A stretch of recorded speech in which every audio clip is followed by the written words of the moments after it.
Hello YouTube, here for actually try number 3 at explaining this in a simple and coherent manner. Today's project is the loading and unloading of these 8mm Kodak cassettes. These were made a long time ago to fit a variety of cameras. Not necessarily for Kodak cameras. I happen to use Bell and Howell. But these made it possible for people to just pop in a cassette, flip it, shoot the other side, pop it out, send it back, and get it developed without actually having to mess around with the film itself. The problem today is these are no longer made, and I don't know how long it's been since Kodak supported these, but it's been a long time. And you're pretty much on your own if you want to actually use these things. The challenge you're going to face is getting the film into them, shot, and out of them, and back onto a spool. Now, this is my idea. This is not necessarily the only way to do this, but it's what I'm working on. And full disclosure, I have not been able to make this process work in a black bag the way you're going to have to do it. This is all going to be done in absolute dark. This film just can't be worked with under red light. So let's start with our empty cassette. So you've got an empty cassette. The film's already out of it. You have peeled off the sealing tape that they came with. And inside, this is what you're going to see. You're going to see two spools, this little thing I call a garden gate, a film gate, and the goal is to get film onto this side. That would be the upside on side 1. And a couple of things about these. One of the things you're going to need to do, let me find all my stuff here. A couple of things about these. In the front here, this side is facing the lens, there's a film gate, 2 sections, with a spring-loaded inner foot in between the two. Now, the way these things work, when you pop them in the camera, you press the shutter release, and that turns this little nub here, and it opens the film gate so that each side in turn can be exposed. And when you release the shutter release, it closes it back up, shutting out the light. So, and the other thing is, in this space here between the brass and the chrome, there's a presser foot. You've got to get that presser foot back a little bit, and finding in between the brass and the chrome, you got to get that presser foot back. You want to be pretty gentle because they are small parts. You want to get that, your piece of clear, doesn't have to be clear, any smooth plastic that you can wiggle in. It's got to be thin. Wiggle in there between the little presser foot in there and the chrome side. That gives you a slide to get the film in. Now, hypothetically, you've got your brand new, fresh film, unshot, ready to be loaded. Now the difference being,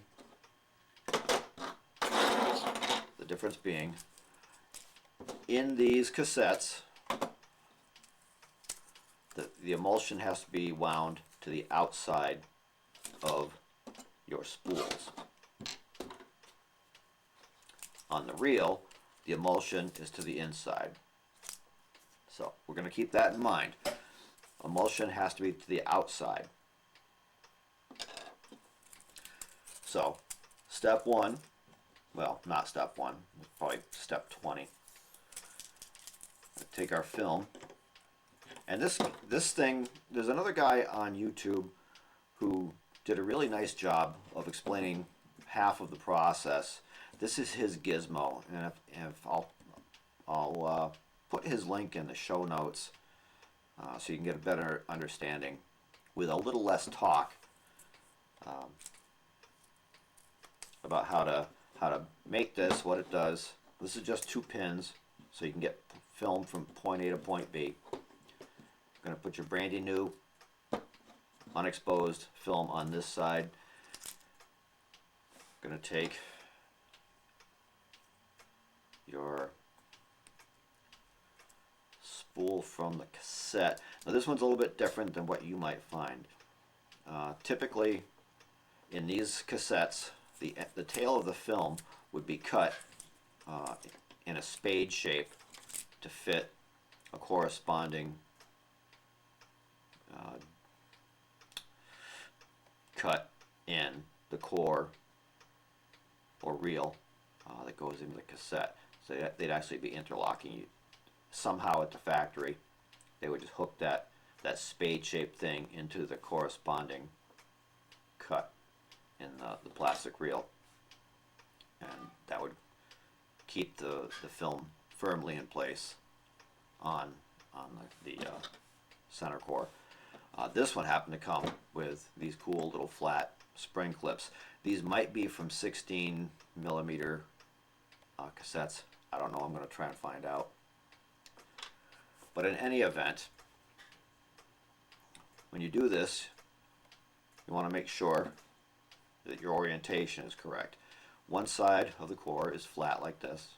The other side is almost flat, but it has a little nubbin, and you probably can't see it thanks to the benefits of this 90s technology. It's a little nubbin, and that thing interlocks with, not that one, it's going to lock in with the drive on your camera that takes these cassettes.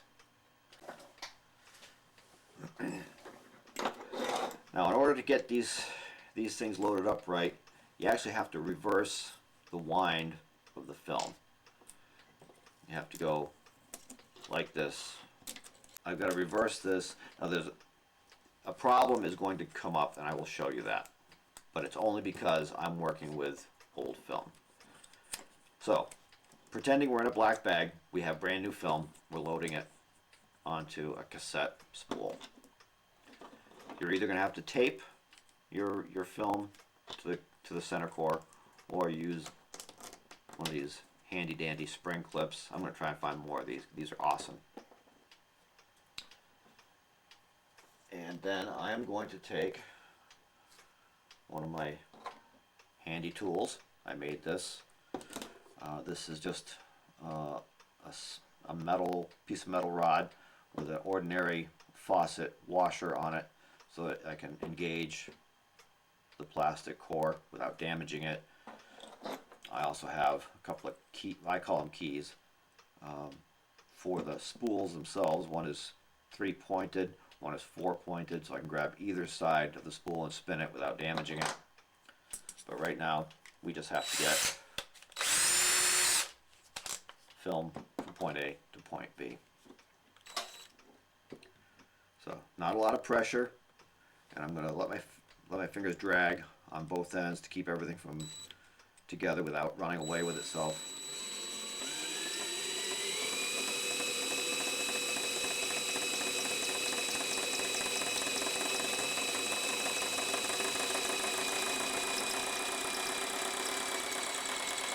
That sound you hear is the spool rattling.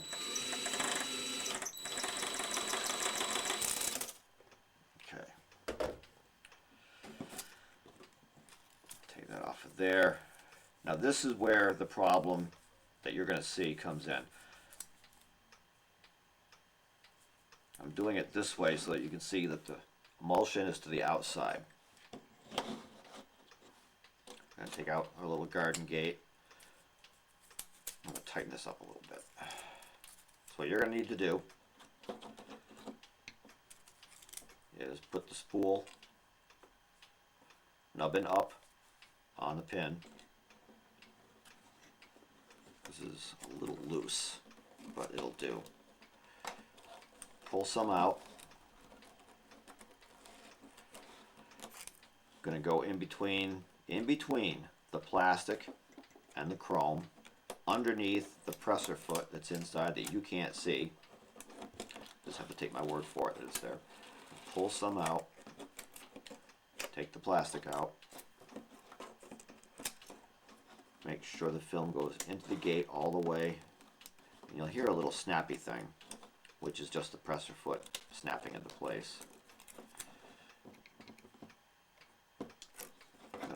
Should have done this first.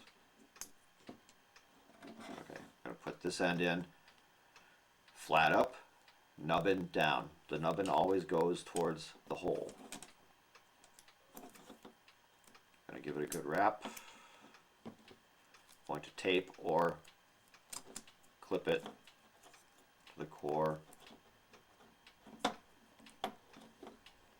Put it in its place. Take the little garden gate thing and put it in there. Now you should not see, it should look better than this when you're doing it with new film. As I said, this stuff has been rolled in one direction for so long, it's naturally staying that way and it wants to uncoil. When you are working with new film that has not been sitting on the same core for 50 years, you should not have this problem, but you see where that's starting to unroll. But you've gotten it this far. We're pretending. We're in a black bag. Can't see this. We're doing it all by feel. So you're going to want to lay out your stuff not like this. This is a mess. You're going to want to lay it out so you can find everything easily. If you're taping, you're going to want to have your pieces of tape somewhere where you can get them. And then you're going to take, once you're all done, you're going to take your top.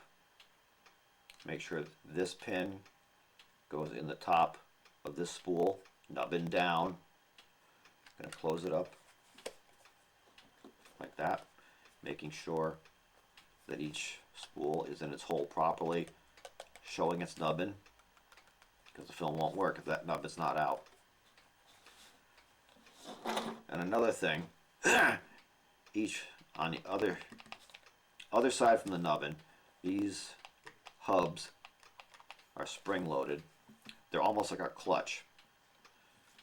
Once it engages with corresponding pins in the camera, it releases the tension on the spools so that they'll turn freely.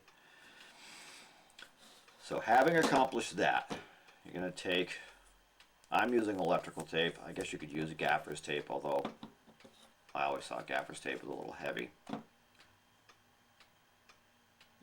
going to put it on, and you're going to roll it out without stretching it. And put it on there following the original tape line. It's about 1/4 of an inch overlap. Nice and loose.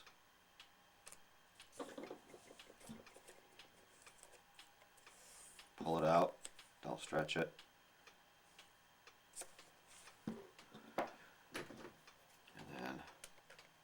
Cut it off, making sure that your tape doesn't interfere with the two film gates right here. And then you're going to take your knife and you're going to trim off the extra tape.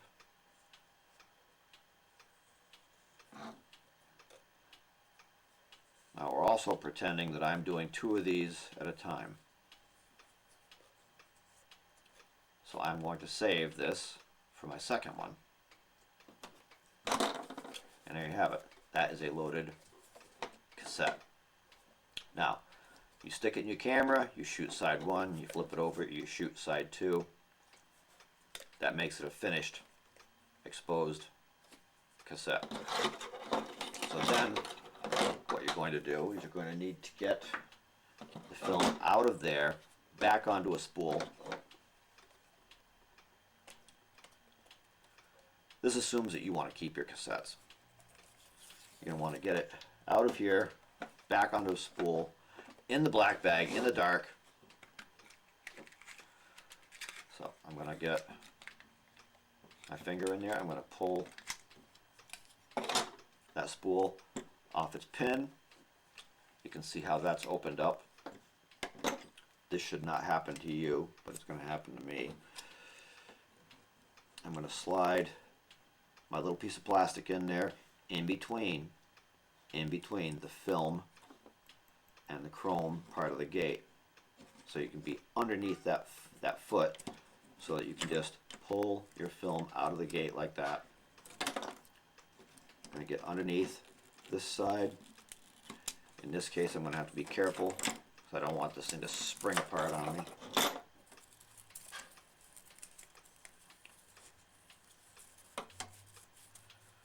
You should not have to do this. I'm going to take this end off of this core and put the parts together. I'm going to move my spool over to this side. I'm going to put this spool nubbin up so it doesn't get ground off. I've got to put the tail into the slot. This is going to be what I think is one of the hardest parts. In the dark, going by feel, getting that film back into the spool. I give it a couple of turns, put it on that pin.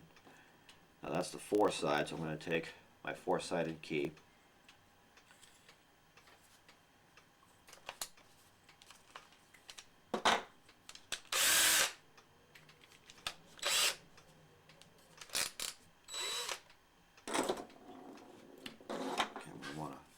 Take up the slack. A little bit of pressure so nothing springs apart. And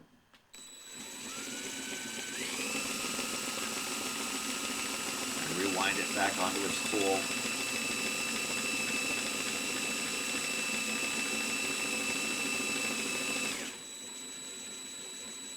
I don't want to tear the end of the film, so I'm watching my secured end. So that right before it pulls apart, I can take this thing off, untape it, or pull it out from under that spring, put it back in the cassette, and there.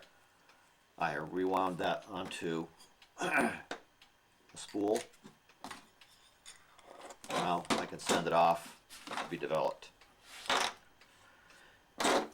It's not a complicated process, but it's made hard because you got to do this in the dark.